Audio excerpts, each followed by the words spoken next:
봉독하도록 하겠습니다. 요나서 1장 1절부터 3절까지의 말씀입니다. 요나서 1장 1절부터 3절까지의 말씀입니다. 찾으셨으면 저와 한 절씩 교독하시겠습니다. 여호와의 말씀이 아미떼의 아들 요나에게 임하니라. 이르시되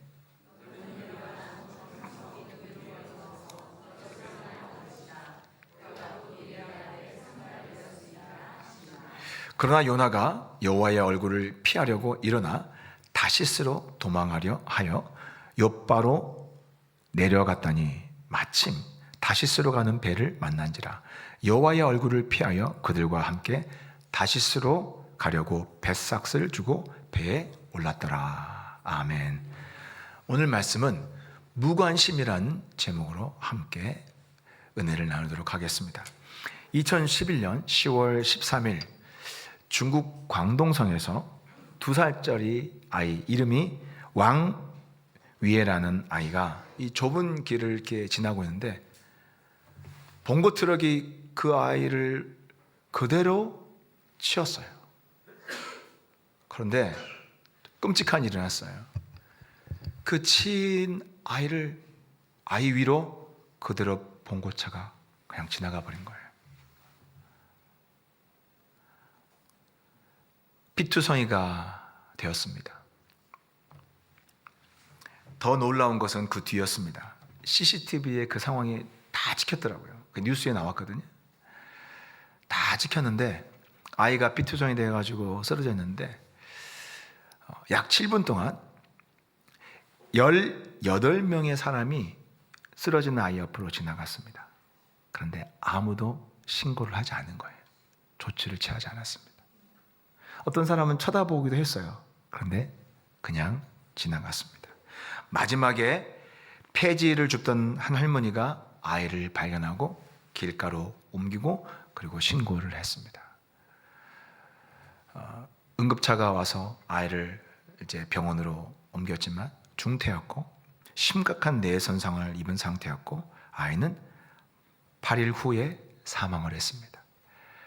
그리고 아이 소식을 듣고 병원에 달려온 엄마가 사람들 앞에서 오열하면서 정신을 못 가누더라고요. 울부짖고 하는데 너무 그 장면을 보니까 마음이 아프더라고요. 이 사건은 몇 년 전부터 중국의 큰 사회 문제가 되고 있는 외관이라는, 중국어로 외관이라고 하는데 우리말로 말하면 뭐냐면 무관심이에요. 무관심. 이 무관심의 문제가 일으킨 대형 참사로 전 세계에 보도됐던 큰 뉴스였습니다. 그런데 이 무관심의 문제가 단지 중국 사회만의 문제는 아닙니다.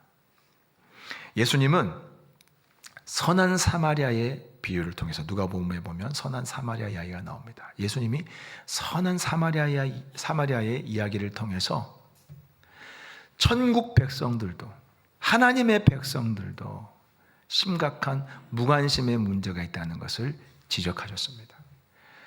예수님이 사마리아의 비유에서 말씀하십니다. 한 사람이 강도를 만나가지고 두들겨 맞아가지고 피투성이가 되어서 길거리에 던져졌고 사람이 죽어가고 있었습니다. 자, 그런데 그 옆에 누가 지나가냐면 먼저 제사장이 지나갔습니다. 그런데 제사장이 그대로 지나갑니다. 그 다음에 또 누가 지나가냐면 레위인이 지나갑니다. 다 이스라엘의 종교 지도자들이잖아요. 그대로 그냥 지나갑니다. 무관심한 거예요.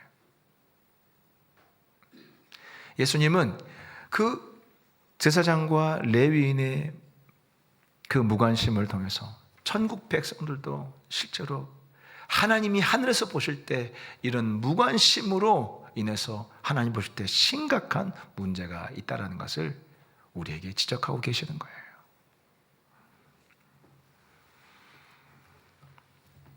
오늘 본문의 요나 선지자는 성경에서 무관심의 아주 끝판왕인 사람입니다. 무관심의 대명사인 사람이에요. 요나 선지자를 통해서 오늘 우리에게 주시는 하나님의 메시지가 무엇인지 모두가 다 깨닫기 바랍니다. 성경을 의심하는 사람들은 요나가 물고기 뱃속에서 3일 동안 들어갔다가 살아나왔다는 그 이야기를 근거로 해서 요나가 실존 인물이 아니라 그냥 전설에 내려오는 인물이라고 그렇게 주장하는 사람들이 있습니다. 그렇죠? 여러분, 물속에 뱃속에 들어갔다가 3일 동안 살아서 그리고 나온 사람은 성경 인물 중에 요나밖에 없습니다. 너무나 사람들이 볼 때 믿을 수가 없는 이야기죠. 어떻게 사람이 물고기 뱃속에 들어가지고 3일 동안 살 수 있지? 그런데 우리나라의 조선왕조실록처럼 이스라엘의 역사에도 왕조실록이 있습니다. 그게 뭐냐면 열왕기 상하입니다. 이거는 객관적인 공식 기록이에요. 야사나 또 이런 신화적인 이야기는 기록하지 않아요. 정사예요. 그 열왕기 상하에 보면, 열왕기하에 보면 이 요나 선지자가 실존 인물임을 좀 명백하게 증명하고 있습니다. 우리 열왕기하 14장 25절 한번 읽어볼까요? 다 같이 읽어보겠습니다. 시작. 이스라엘의 하나님 여호와께서 그의 종 가드 헤벨 아미떼 아들, 오늘 요나서 1장 1절에 아미떼 아들이라고 되어 있잖아요. 정확하게 일치합니다. 아미떼 아들 선지자 요나를 통하여 하신 말씀과 같이 여로보암이 이스라엘 영토를 회복하되 하맛 어귀에서부터 아라바 바다까지 하였으니, 이게 뭐냐면 북이스라엘 왕 여로보암 2세 때 하나님이 선지자 요나를 통해서 왕에게 예언을 하셨습니다. 말씀을 전해주셨습니다. 북이스라엘의 국경 영토가, 빼앗겼던 영토가 다시 회복될 것이다 라고 선지자 요나를 통해서 말씀하셨는데 나중에 보니까 그대로 성취가 되었다는 거예요. 그 기록이 왕조실록에 기록된 거예요. 따라서 선지자 요나가 실제 활동했던 선지자인 것을 공식적인 역사 기록에서 입증하고 있습니다. 가장 중요한 증거가 있습니다. 가장 중요한 근거는 뭐냐면 예수님이 직접 요나가 실존 인물임을 증명하셨습니다. 마태복음 12장 40절 읽어보겠습니다. 다 같이 읽어보겠습니다. 시작. 요나가 밤낮 사흘 동안 큰 물고기 뱃속에 있었던 것 같이 인자도 밤낮 사흘 동안 땅속에 있으리라. 예수님이 다른 누구의 증거 필요 없어요. 예수님이 직접 요나가 물고기 뱃속에서 사흘 동안 있었다는 것을 직접 말씀하셨어요. 하늘에서 다 보셨습니다.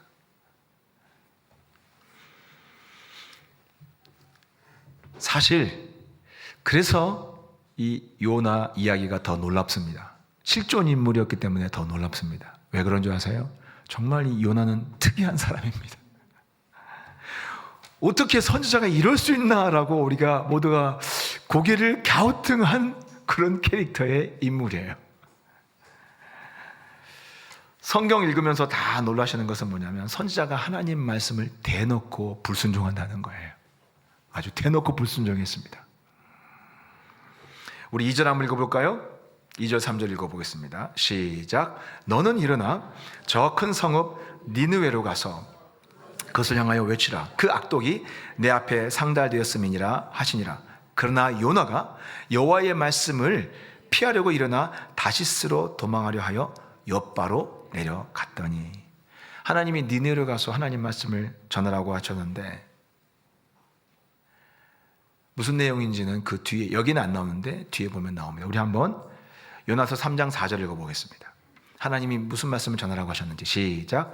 요나가 그 성읍에 들어가서 하루 동안 다니며 외쳐 이르되 40일이 지나면 니느웨가 무너지리라 하였더라. 그러니까 이 내용이에요. 이 니느웨 사람들의 죄악이 하늘에 사무치게 됐어요. 하나님이 기다리다 도저히 하나님이 이제 더 이상 그 죄를 묵과할 수 없는 때가 됐습니다. 그래서 하나님이 40일 뒤에 니느웨를 심판하기로 하셨습니다. 그걸 전하라고 하신 거예요.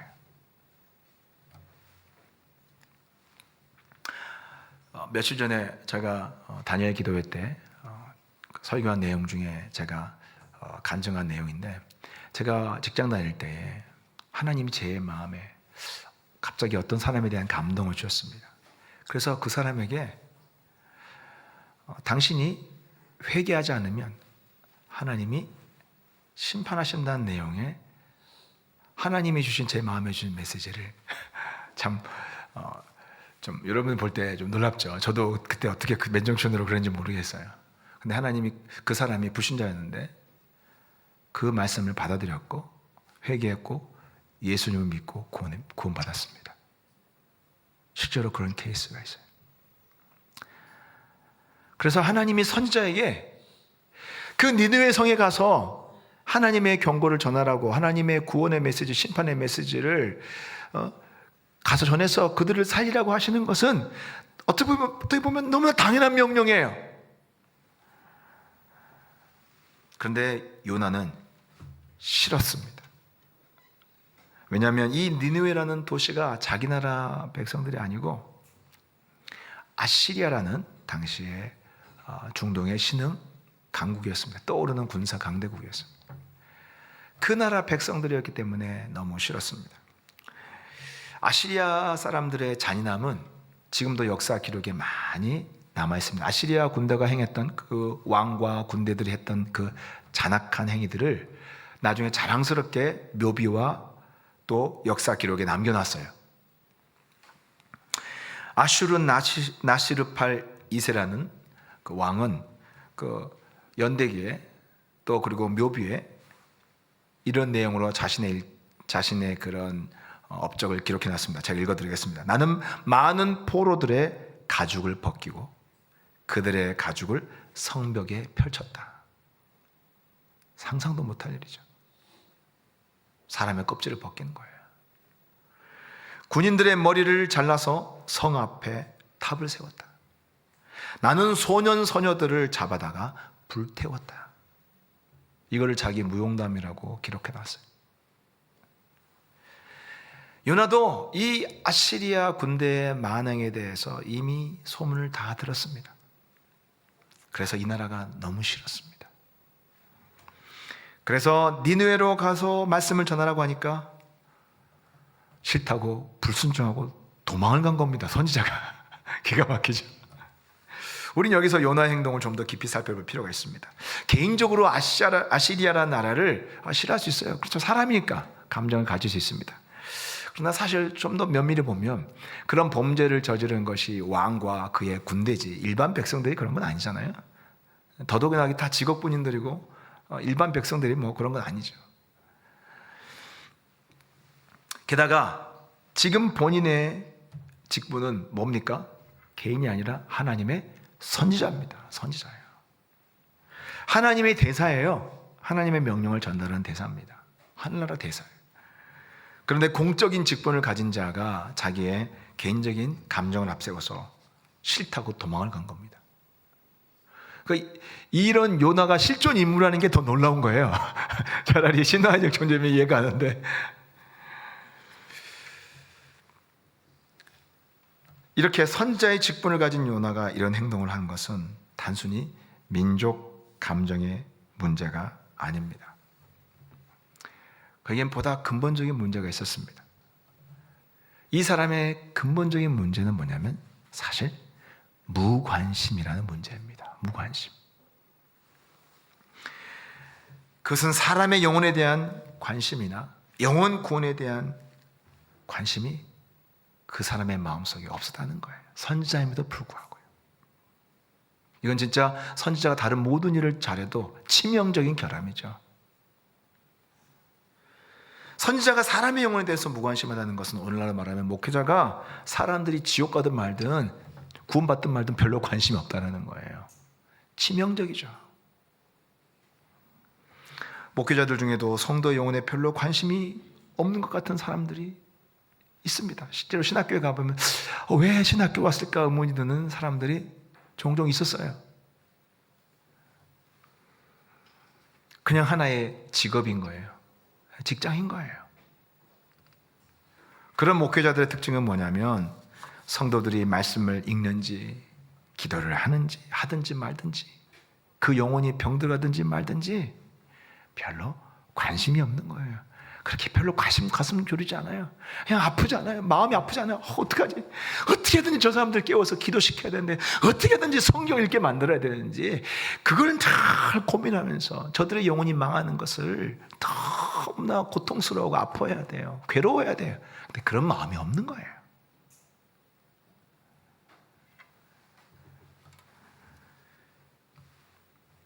요나가 그랬습니다. 선지자로 부름받았지만 요나는 참 철이 없었습니다. 누가 지옥 가든 말든 구원받든 말든 별로 관심이 없었고요.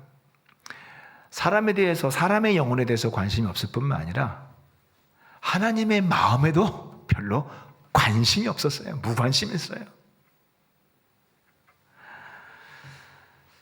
하나님은요, 아직 구원받지 못한 니느웨 백성들을 정말 사랑하셨습니다. 여러분, 어찌됐든 간에 그들 다 하나님이 지은 하나님의 피조물이잖아요. 하나님은 그들이 구원받기를 얼마나 애타게 기다리시는가. 그런 하나님의 마음에 요나는 조금 더 관심이 없었어요.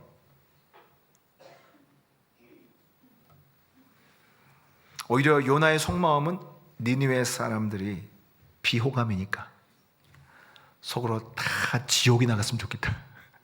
다 죽어서 저 꼴 보기 싫은 것들 다 지옥이 나갔으면 좋겠다 하는 마음이었던 거예요. 그게 진짜 속마음이었던 거예요. 어떻게 보면 요나서는, 이 요나서 자체가 하나님이 철없는 선지자를 자르시지 않고 어떻게 그를 인내하고 가르치시는가를 보여주는 하나님의 사랑의 이야기예요. 왜 사람들이 보기에 다 지옥 갔으면 좋겠다고 하는 그 사람들을 하나님이 빨리 심판하지 아니하시고 그들을 그대로 내버려 두시고, 그리고 하나님은 누구든지 그 사람들에게 보내서 그들이 한 명이라도 더 구원받고 기다리시는 그 하나님의 마음을 보여주는 이야기가 바로 이 요나서의 이야기예요. 요나서를 통해서 그 하나님의 마음을 깨닫는 저와 여러분 되시길 주의 이름으로 축복합니다. 요나는 어디로 도망을 갑니까? 니느웨로 가라고 하나님이 하셨는데, 니느웨로 가는 게 아니라, 니느웨는 이렇게 지도를 놓고 보면, 이렇게 제가 앞을 바라본 방향을 놓고 보면 여기가 이스라엘입니다. 제 몸이 이스라엘입니다. 오른쪽에 있는 게 니느웨입니다. 오른쪽에 있습니다. 오늘날 이라크 근처입니다. 이라크 쪽입니다.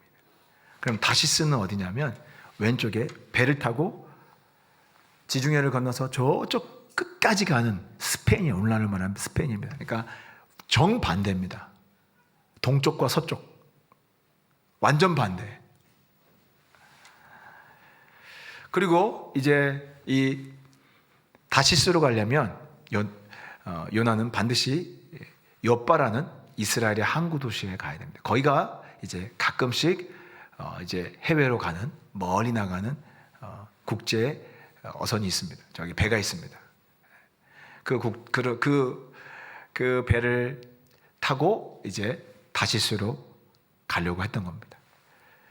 자, 그런데 이제 하나님 말씀대로 하기 싫어서 도망가려고 욥바로 딱 도망갔는데, 참 기가 막히게도 마침 그때 다시스로 가는 배가 있었습니다. 우리 3절 한번 볼까요? 3절 다 같이 한번 다시 읽어보겠습니다.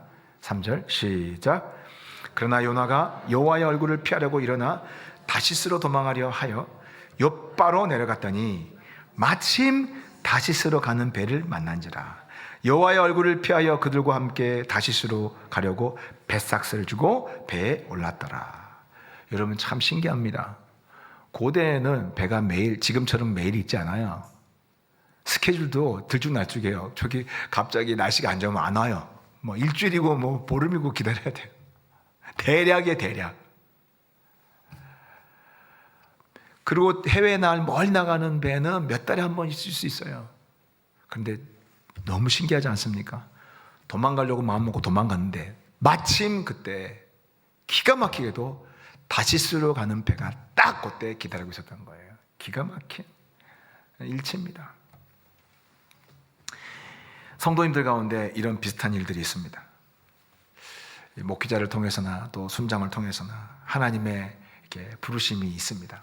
이렇게 하나님께서 그 감동으로 주셔서 목회자나 또 순장을 통해서 이렇게 권면하는 하나님의 부르심이 있습니다.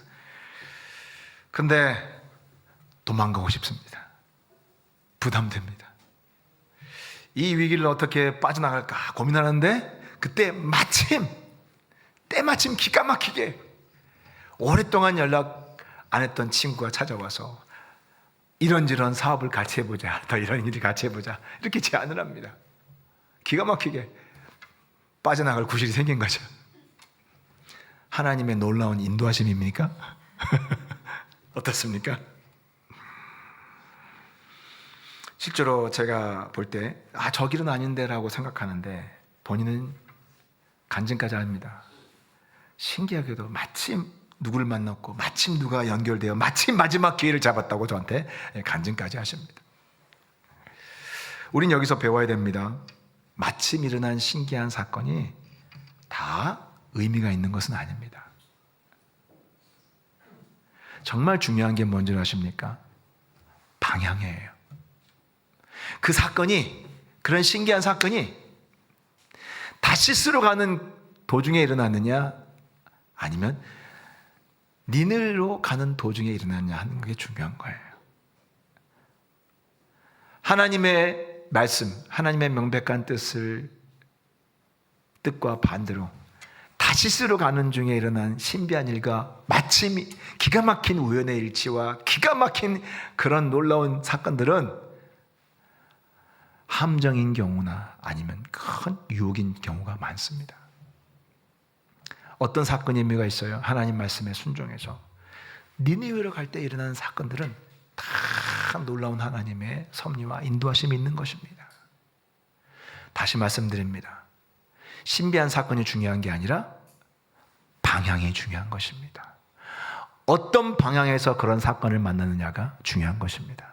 이것을 깨닫는 여러분 되시기를 주 이름으로 축복합니다. 요나가 신나서 배에 탔습니다. 하지만 바다 한가운데 들어갔을 때 사건이 터졌습니다. 거대한 풍랑과 바람을 만났습니다. 태풍을 만났습니다. 배가 거의 깨지게 되었습니다.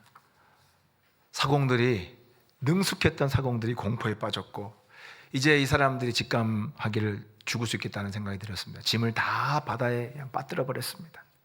그리고 마지막으로 자기들이 믿는 각자의 신께 부르짖자고 기도하자고 했습니다. 그런데 이 엄청난 대위기의 상황에서 요나는 어떻게 반응을 했을까요? 우리 요나서 1장 5절 한번 볼까요? 다 같이 읽어보겠습니다. 시작. 사공들이 두려워하여 각각 신을 부르고 또 배를 가볍게 하려고 그 가운데 물건들을 바다에 던지니라. 그러나 요나는 배 밑층에 내려가서 누워서 깊이 잠에 든지라. 여러분 지금 요나가 어떤 사람이에요? 선지자 아닙니까? 그래도 하나님과 직통으로 통하는 사람 아니에요? 한 배를 타고 있는 선원들과 그 다른 승객들이 지금 엄청난 공포와 위기 속에서 떨고 생존을 위해서 사투를 벌이고 있습니다. 그런데 오늘 요나는 어떻습니까? 아무런 관심이 없습니다. 이쯤 되면 이 사람의 인생의 컨셉이 무관심인 것 같아요. 컨셉이 삶의 철학이 무관심. 남들이 어찌 되든 간에 나는 관심이 없다. 나만 잘 먹고 잘 자면 된다. 인생 컨셉이에요. 이 정도면. 사실 이것은 요나의 영적 상태를 그대로 보여주는 겁니다. 하나님의 뜻에도 관심이 없고 하나님의 마음에도 관심이 없고 다른 사람들의 고통에도 그다지 관심이 없습니다. 이렇게 요나는 신경 끄고 살려고 했지만 이제 더 이상 신경 끄고 무관심으로 살 수가 없습니다. 이제 하나님이 개입하셔서요 요나를 깨우십니다. 너 그렇게 못 살아. 너 그렇게 살지 마.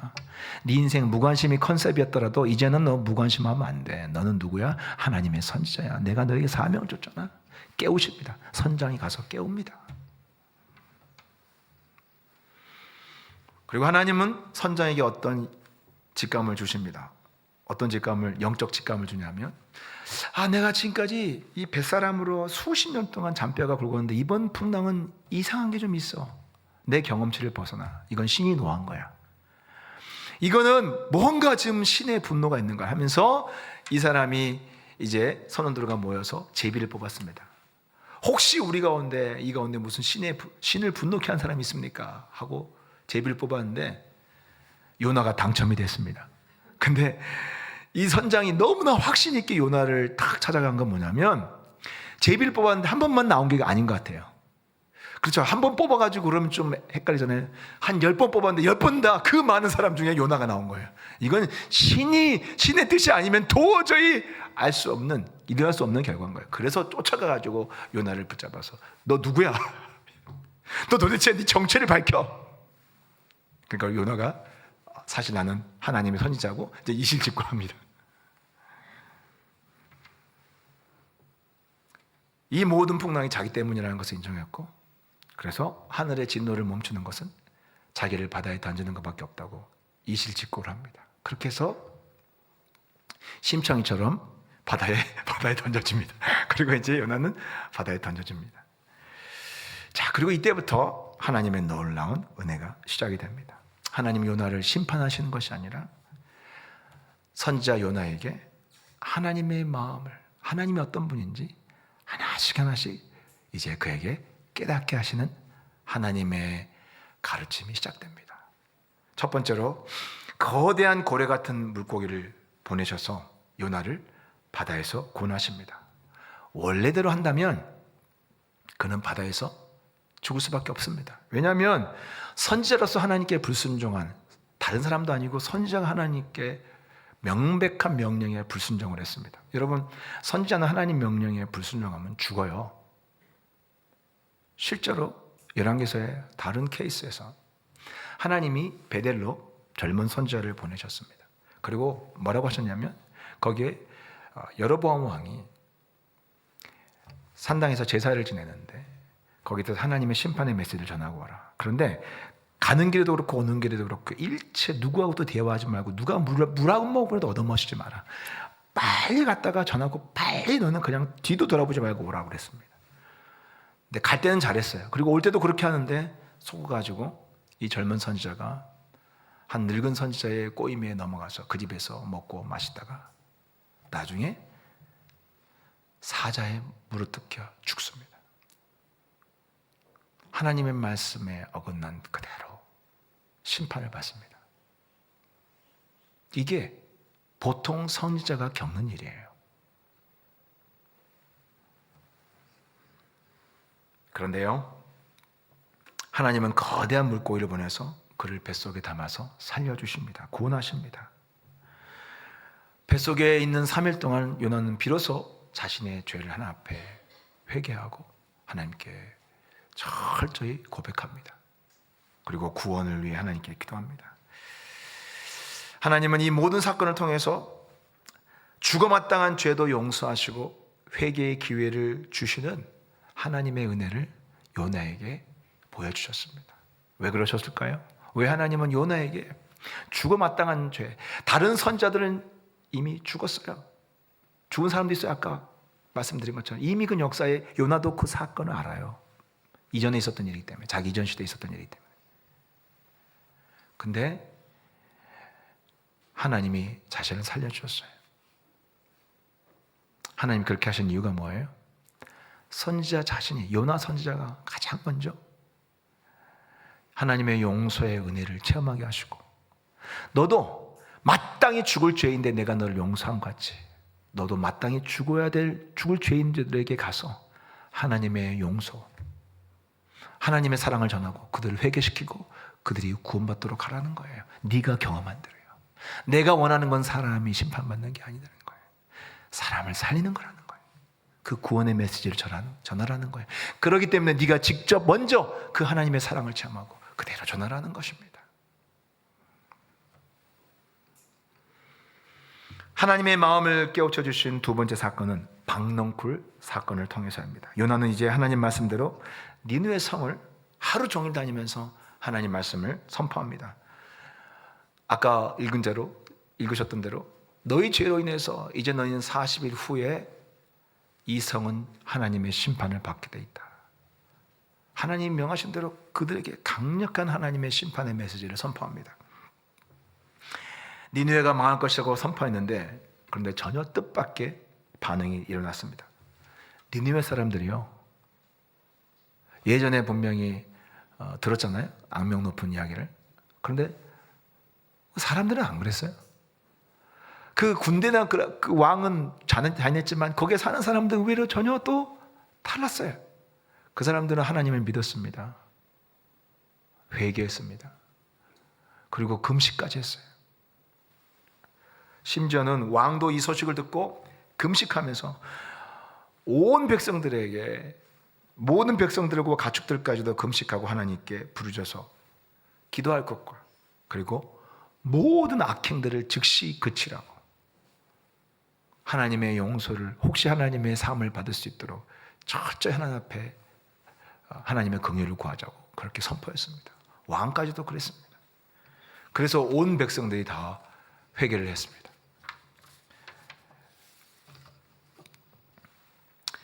마침내 실제로 평소에 요나가 우려했던 일이 그대로 일어난 겁니다. 니느웨 백성들이 회개를 해버렸어요. 요나가 정말 최악의 케이스로 싫어했던 일이 일어난 거예요. 요나가 그토록 우려했던 일이 실제로 벌어졌어요. 사람들이 회개해버렸어요. 그리고 그 회개한 니느웨 사람들을 보시고 하나님이 세상에 심판을 철회해버리셨어요. 니느웨 사람들은 너무나 기뻤습니다. 그리고 또 하나님도 기뻐했습니다. 근데 오로지 한 사람만 엄청 마음이 불편했어요. 누구예요? 요나입니다. 요나는 너무 싫었어요.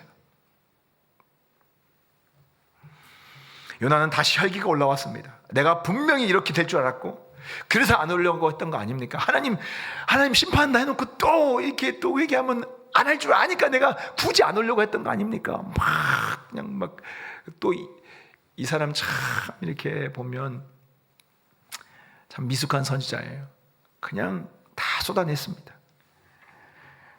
그리고 뭐라고 하냐면, 니느웨가 진짜 한번 두고 보자. 그래, 오늘 이번에 잠깐 그런지 앞으로 진짜로 하나님 앞에서 회개하고 변하는지 한번 지켜보자 하고 요나가요, 성을 떠나서 저 산 등성에 올라가서 성을 딱 그 산에 올라가가지고 바라봅니다. 성을 지켜봅니다. 이제 어떻게 되나 보자. 진짜 이 사람들이 변했나 보자. 다시 죄로 돌아갈 것이다. 그래서 좀 어디 망하는 거는 좀 보자 하는 마음으로 산에 올라가서 이제 이 초막을 짓고 이렇게 딱 이제 거기서 지켜봤습니다. 이렇게 요나가 이제 산에서 다 성을 지켜보고 있는데, 하나님께서 요나에게 더우니까 요나가 시원하다고 박넝쿨을 하나님이 그냥 순식간에 그 머리 위에서 자라게 하셔서 아주 큰 그늘을 만들어 주셨어요. 그러니까 시원하죠. 그러니까 요나가 또 기분이 좋아졌어요. 역시 하나님 날 사랑하죠. 이렇게 기분이 너무 좋아가지고 막 이제 행복하게 이렇게 지켜보고 있는데, 다음날 하나님이요, 벌레를 보내셔가지고 그 박넝쿨을 싹 다 갉아먹게 하셨어요. 보니까 이제 자기 머리에서 싹 갉아먹고 박넝쿨이 다 순식간에 그냥 하늘에서 그늘이 없어져 버린 거예요. 거기다가 하나님은 또 뭐까지 하셨냐면 동풍을 불게 하셔서 저 뜨거운 바람을 불게 하셔서 아주 그냥 어마어마하게 덥게 만드셨습니다. 그러니까 이제 또 요나가 짜증이 납니다. 차라리 죽는 게 낫겠다고 막 괴로워하면서, 어찌 하나님이 이 박넝쿨을 내게서 뺏어가 버리시고, 하나님이 어떻게 이럴 수 있냐고, 어떻게 줬다가 하루 만에 이렇게 걷어가 버릴 수 있냐고 막 불평했습니다. 그때 하나님께서 하신 말씀이 있습니다. 마치 기다렸다는 듯이 말씀하시는 것이 요나서 4장 10절입니다. 이게 핵심 말씀이에요. 요나서 전체 주제 말씀이에요. 우리 4장 10절 한번 읽어볼까요? 10절 11절 시작. 여호와께서 이르시되 내가 수고도 아니하였고 재배도 아니하였고 하룻밤에 났다가 하룻밤에 말라버린 이 박넝쿨을 아꼈듯이 11절 하물며 이 큰 성읍 니느웨에는 좌우를 분별하지 못하는 자가 12만여 명이요 가축도 많이 했나니 내가 어찌 아끼지 아니하겠느냐 하시니라. 넌 단 하루도 박농쿨을 좋아하면서 너한테 그늘을 주니까 좋아가지고 이뻐해가지고 그렇게 난리, 단 하루 동안 함께했던 박농쿨도 그렇게 좋아하는데 나는 저들을 내가 직접 지었고 저 백성들 내가 지은 백성들이고 저들은 나를 모르고 저기 멋대로 살았지만 어찌됐든 저들도 내 새끼이고 내 자식이고 내 사랑한 자들이고 내가 지은 자들인데 내가 저들이 다 심판을 받고 지옥 가는 걸 내가 좋아하겠냐? 저들이 고통 가운데 부르짖게 되고 저들이 죽어가는 것을 내가 좋아하겠느냐 이거예요. 한번 말해보라. 너는 하루 잠깐 있었던 박농쿨도 그렇게 소중하게 생각하는데 나한테 저들이 얼마나 소중하겠느냐, 저 불신자들이 얼마나 나에게 소중하겠느냐. 너는 무관심해도 너는 그거에 대해 하나도 관심이 없지만 나는 저들 때문에 피눈물 흘린다라는 것이 하나님 마음이에요. 그 다음에 요나가 뭐라고 한 줄 아세요? 아무 말도 못했어요. 이르고 요나서가 끝납니다. 우리 자신을 한번 돌아보기 바랍니다. 여러분 예수님 처음 믿고 그때와 지금 어떻게 달라졌습니까? 더 하나님 마음을 알아갑니까? 아니면 시간이 갈수록 요나처럼 무관심해집니까? 하나님의 마음에도 무관심해지고 그리고 내 주변에 있는 사람들, 그 영혼이, 내 가족 친척이 지옥에 가든 말든 그냥 관심 없이 아무런 나하고 관련 없는 일처럼 그렇게 생각하고 살지 않습니까? 요나가 남의 이야기가 아니에요. 바로 우리들의 이야기예요. 그리고 또한 저의 이야기이기도 합니다. 저는 회사 다닐 때는 참 열심히 전도했습니다. 회사를 저의 사명지로 생각하고 저는 회사 취업했을 때 하나님 이곳은 저의 선교지입니다. 직장은 선교지로 생각했고 저는 하나님께 선교사라고 직장 선교사라고 그렇게 고백했습니다. 그렇기 때문에 매년마다 연초가 되면 전도 목표를 세우고 그렇게 직장에서 전도를 위해서 힘썼습니다. 그런데 목회자가 된 다음에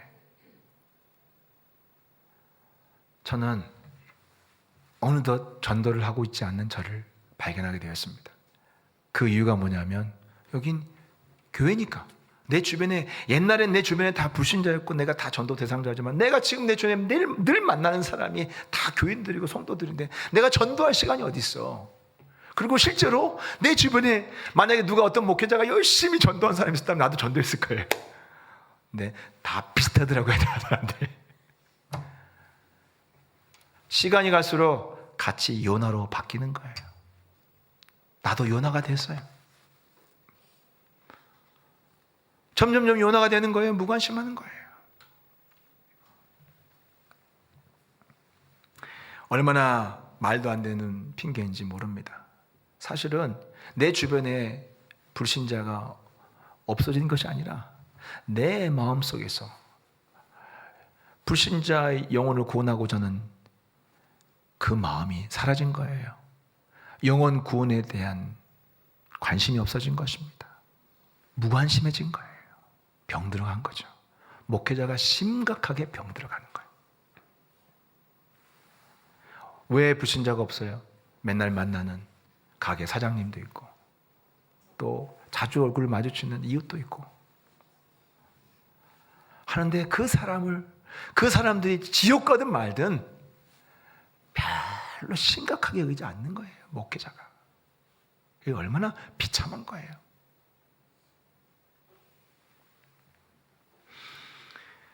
선한 사마리아 비유에 나오는 제사장과 레위인이 바로 저런 거예요. 목회자가 그렇게 닮아가는 거예요.